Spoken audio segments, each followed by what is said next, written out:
ప్రభాస్ చేతిలో చాలా చిత్రాలున్నాయి, కానీ స్పిరిట్ మాత్రమే విడుదల తేదీని ఖరారు చేసుకుంది. మరి మిగతా చిత్రాల సంగతి ఏంటి? స్పిరిట్ కంటే ముందు షూటింగ్ స్టార్ట్ చేసుకుంది ఫౌజీ. ఇంతవరకు విడుదల తేదీ అనేది ఖరారు కాలేదు. దీంతో ఈ సినిమా కోసం డీల్ కుదుర్చుకున్న ఓటీటీ సంస్థ ఫౌజీ రిలీజ్కు డెడ్ లైన్ ఫిక్స్ చేసిందట.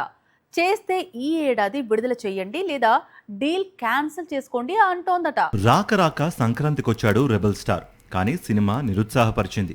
చేతిలో ఇంకా చాలా చిత్రాలున్నాయి, కానీ మళ్ళీ ప్రభాస్ దర్శనం కావాలంటే అభిమానులు వచ్చే ఏడాది మార్చి వరకు వెయిట్ చేయాల్సిందే.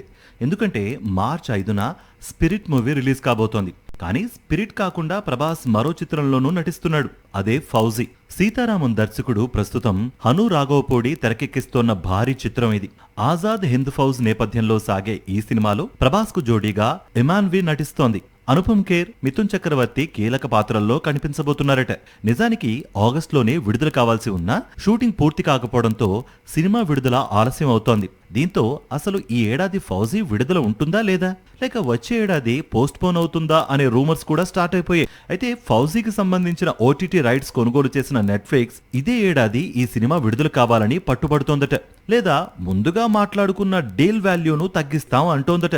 దీంతో ఇదే ఏడాది సినిమాను విడుదల చేసేందుకు చిత్ర యూనిట్ ప్రయత్నిస్తోంది.